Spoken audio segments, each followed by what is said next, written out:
Bonjour à toutes et à tous. Pour cette dernière intervention ce jour au Salon Cyclo ici à Montpellier. Nous avons la chance, l'honneur et l'avantage d'avoir Monsieur Jérémy Sténinger, qui est secrétaire général de l'association des acteurs du traitement de l'eau à la parcelle. Jérémy, bonjour. Bonjour Roland. Qu'est-ce que vous pouvez nous raconter aujourd'hui ? Je vais vous parler de gestion durable et intégrée des eaux pluviales à la parcelle, et notamment de l'intérêt que suscite la récupération et utilisation d'eau de pluie dans la maîtrise du ruissellement. Donc en fait, il y a de nombreux avantages et intérêts à cette gestion intégrée et durable des eaux pluviales à la parcelle, avec notamment la lutte contre le réchauffement climatique. Ça passe par une prise en compte de la continuité écologique et des espaces naturels. On va également favoriser la biodiversité au travers de cette gestion à la source des eaux pluviales en créant des espaces verts naturels qui permettent d'accueillir la faune et la flore. On va atténuer les îlots de chaleur urbains, on va recréer des poumons verts dans la collectivité qui vont permettre de s'adapter au changement climatique. Cette gestion décentralisée des eaux pluviales s'accompagne d'une végétalisation qui va venir améliorer la qualité de l'air. On va jouer sur la perméabilité des sols, on va venir déraccorder, désimperméabiliser pour gérer les eaux pluviales. Et au final, on va être dans un gain global de favoriser le bien-être des habitants.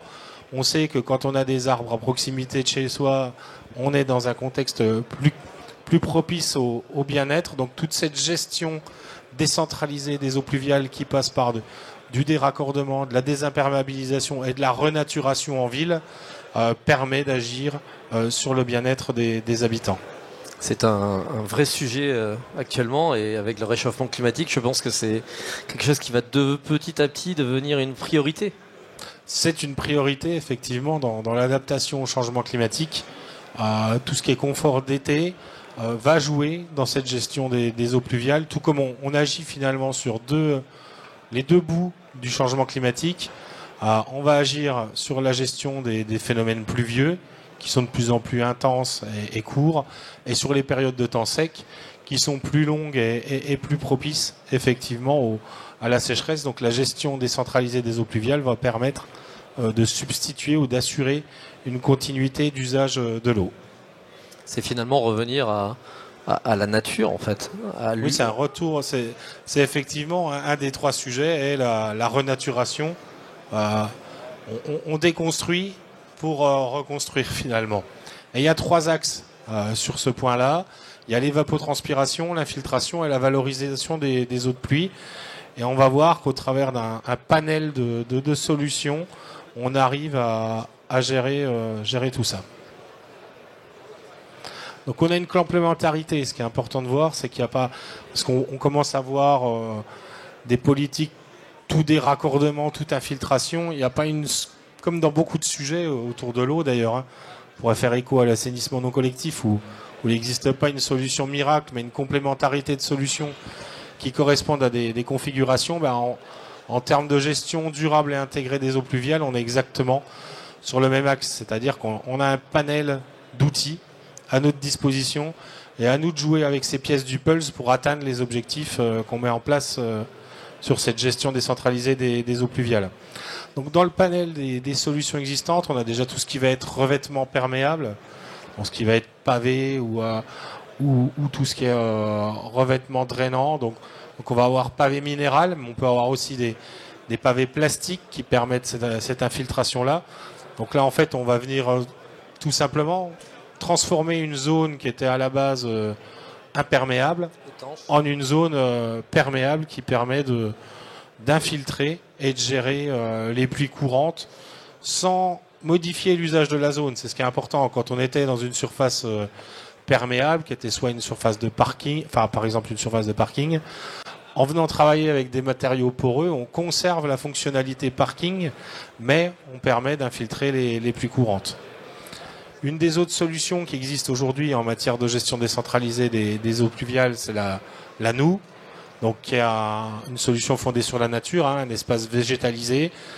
Ça a l'avantage d'avoir un faible coût et ça permet également l'infiltration de l'eau. Ça permet de générer de la biodiversité et ça contribue à lutter contre les îlots de chaleur, créer un îlot de fraîcheur de par la végétalisation, parce qu'on va avoir soit des noues enherbés, soit des noues végétalisées où on va retrouver des arbres de pluie et d'autres aménagements qui vont permettre de combiner deux solutions, gestion des eaux pluviales et renaturation. Dans la même catégorie des solutions fondées sur la nature, on a les toitures végétalisées, donc qui sont les surfaces de toiture plates, où on va venir jouer sur l'évapotranspiration là. On va stocker une partie des eaux de pluie et l'évapotranspiration va faire le travail.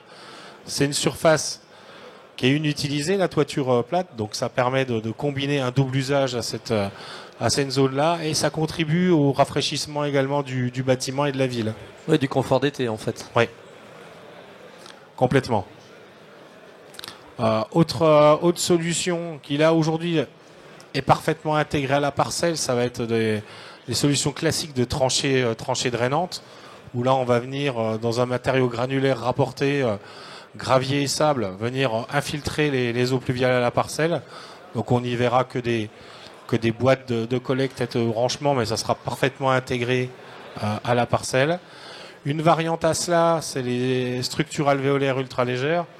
Donc en fait, c'est les principes de caissettes en matériaux plastiques composites, où là on a une très très grande présence de vide, où on est presque à 100% de vide, qui permet de stocker les eaux pluviales et également soit de les stocker et de les conserver. On peut étanchéifier la structure alvéolaire, soit de les stocker, de les infiltrer à la parcelle. Ça crée un tampon en fait d'infiltration pour retarder la pénétration de l'eau. Contrôler, maîtriser, effectivement, rejeter à débit différé. On a, je dirais, la solution historique qu'on a en matière de gestion des eaux pluviales, c'est le puits d'infiltration. Donc l'avantage que ça a, c'est qu'on a une faible emprise au sol, puisqu'on vient jouer sur le phénomène puits. On travaille pas dans dans l'horizontalité, mais dans la verticalité donc ça correspond bien quand on a des faibles espaces et là où on peut pas faire une tranchée ou un drain d'infiltration, mais c'est exactement la même fonction et le même type d'ouvrage de destination. Et on a ensuite tout le panel de ce qui va être la récupération et utilisation d'eau de pluie au travers de stockage. Donc les premiers niveaux qu'on a, ça va être des cuves de stockage aérienne. Donc elles ont l'avantage d'être simples à mettre en œuvre, elles sont peu coûteuses, ça donne une réserve d'eau à disposition. Par contre, c'est des stockages de volume assez faible, ça va être quelques centaines de litres jusqu'à 1 mètre cube. Donc on va très vite se rendre compte qu'on va pouvoir faire remplir l'arrosoir, mais on va pas pouvoir faire grand chose avec ce type de dispositif-là. Si on a des plantes aromatiques, ça le fait quoi. Mais c'est vrai que si c'est pour arroser les fraises, on participe pas à la maîtrise du ruissellement. C'est vraiment mais il faut attirer l'attention parce que c'est une solution peu coûteuse qu'attirent les collectivités aujourd'hui. Il y a beaucoup de collectivités qui apportent des aides, un petit chèque de 50 € pour pouvoir acheter ce type de dispositif. C'est beaucoup de communication et effectivement ça rentre pas dans le panel des solutions de gestion des eaux pluviales parce que les volumes sont bien trop faibles. Donc ensuite on passe à d'autres dispositifs, ça va être les dispositifs enterrés où là on a des cuves plus importantes où on commence à 2000 litres et ensuite on va aller jusqu'à des 10 000, 20 000 litres de stockage d'eau de pluie. L'avantage de ces dispositifs-là, c'est qu'ils permettent un usage de l'eau bien supérieur à de l'arrosage. On va pouvoir rentrer dans le panel de ce qu'on a vu tout à l'heure, de la réglementation de la récupération et utilisation d'eau de pluie. On va pouvoir faire l'alimentation des chasses d'eau, le nettoyage des surfaces, l'alimentation des fontaines, le lave-linge sous réserve d'un traitement et d'un contrôle de qualité. Donc là, on a des stockages plus grands, plus d'eau, mais plus d'usage possible. La suite à ça, c'est la cuve double fonction. Donc c'est une cuve où on combine deux actions. C'est-à-dire on a un volume inférieur qui est destiné au stockage réutilisation, c'est comme la cuve simple. Et au-dessus, on a un volume supplémentaire qui va être un volume de rétention où on aura un débit de fuite. C'est-à-dire que ce volume-là, il est supplémentaire et on va l'évacuer très rapidement pour pouvoir accueillir l'événement pluvieux suivant. Donc on combine deux fonctions là, on combine à la fois la récupération en vue d'utilisation d'eau de pluie et la rétention en vue de l'infiltration à la parcelle. Et on a la dernière solution qui est la cuve de rétention. Donc là, c'est la cuve simple où on stocke avec un trop-plein. Et en fond de cuve, on a un débit de fuite qui permet de vidanger progressivement la cuve pour pouvoir accueillir l'événement pluvieux suivant. Donc voilà le panel, le grand écart des différentes solutions qu'on a de gestion des eaux pluviales à la parcelle. Et ce qui est intéressant, c'est que le CEREMA fait un travail, il y a quelques années, sur la compatibilité entre récupération et utilisation d'eau de pluie et gestion des eaux pluviales. Donc là, ce qu'on va voir au travers d'un travail qui a été mené par le CEREMA, c'est l'intérêt de l'utilisation d'eau de pluie dans la maîtrise du ruissellement urbain. C'est-à-dire que longtemps, on a opposé récupération et utilisation d'eau de pluie à gestion des eaux pluviales, parce qu'en fait, on a à la base deux fonctions qui s'opposent. Quand on fait de la récupération, on récupère l'eau, on la stocke et on veut la garder le plus longtemps possible pour pouvoir l'utiliser le plus longtemps possible. Et quand on fait de la gestion décentralisée des eaux pluviales, on veut la stocker, mais on veut très très vite l'évacuer pour pouvoir accueillir les épisodes pluvieux suivants.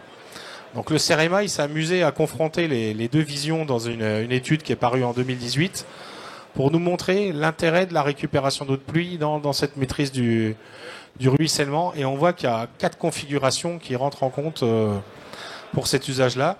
Il y a les cuves simples de récupération et d'utilisation d'eau de pluie. Il y a la superposition de 2 stockages, donc ce que je disais tout à l'heure, c'est la cuve double fonction. Il y a le raccordement du trop-plein de la cuve au système de gestion des eaux pluviales. Et il y a la vidange préventive de la cuve de récupération d'eau de pluie. C'est-à-dire qu'on a un système intelligent qui interagit avec le dispositif, qui fait quand on sait qu'il va y avoir un épisode pluvieux qui arrive, on vidange le système pour pouvoir récupérer les eaux pluviales. Donc le premier cas, c'est la cuve simple d'usage de récupération et utilisation d'eau de pluie. En fait, cette configuration-là, c'est la configuration de base et de départ, et on sait qu'en fonction de son dimensionnement, en fonction de la densification sur le territoire de ces systèmes-là, la cuve d'X qui est remplie à moitié, la cuve d'Y qui est complètement pleine, la cuve de Z qui est complètement vide, en fait, le cumul de ces différents systèmes de récupération et utilisation d'eau de pluie joue un rôle de tampon et de gestion dans le temps qui permet de participer à la gestion des eaux pluviales. Il y a la deuxième configuration, donc ce que je vous expliquais tout à l'heure, la fameuse cuve double fonction ou 2 cuves l'une derrière l'autre, où on assure les 2 fonctions. Donc on voit bien qu'il y a une notion de stockage régulation et de stockage utilisation.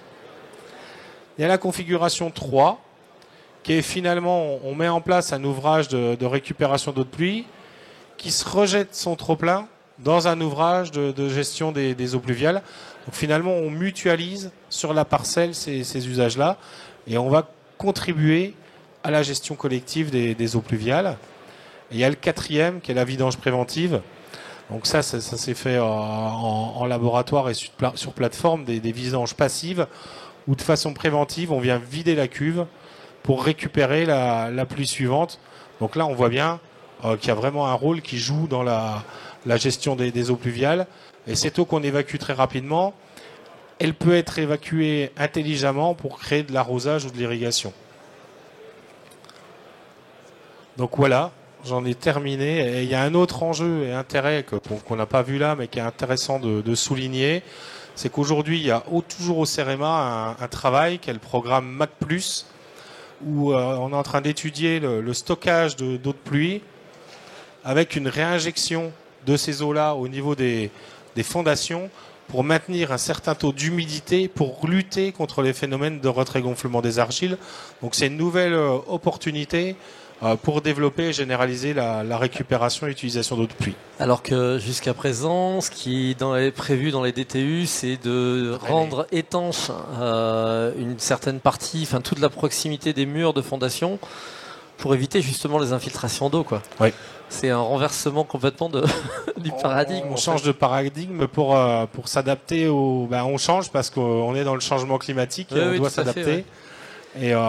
Et effectivement, on revoit les règles ancestrales qu'on pouvait avoir en la matière. Et les adhérents de la TEP, quelles sont leurs positions par rapport à ces solutions? Ils sont tous orientés à fournir des produits ou des services autour de la réinfiltration? Ils proposent tous ceux qui sont effectivement dans une dynamique d'offre de services en matière de gestion des eaux pluviales sont sur une combinaison des solutions, du stockage, de la régulation, de la rétention, de l'infiltration. Mais c'est vrai que le cœur de la TEP, c'est quand même le stockage, utilisation. Donc on a quand même beaucoup de solutions fondées à base de cuves. D'accord. Et est-ce que ça nécessite beaucoup d'entretien? Il y a des entretiens obligatoires annuellement. On doit faire un certain nombre d'opérations sur son système de récupération et utilisation d'eau de pluie pour pouvoir maintenir une qualité d'eau, pour avoir sa continuité d'usage, notamment quand on va vers des usages intérieurs. Ok, d'accord. Merci bien. Et puis Merci, j'en profite Jérémy. pour dire que voilà, sur ce sujet plus large que ce que je vous ai présenté là, la TEP vient de sortir un dossier thématique sur la gestion durable et intégrée des eaux pluviales. Vous pouvez vous le procurer sur le salon si vous êtes à Cyclo, ou vous pouvez le télécharger sur le site internet si vous nous regardez plus tard sur YouTube. Et j'imagine bien sûr que tous les membres de la TEP et vous-même, en fait, vous êtes à disposition pour répondre à toutes les questions. Entièrement. Merci, Jérémy. Merci beaucoup. Bon salon à tous.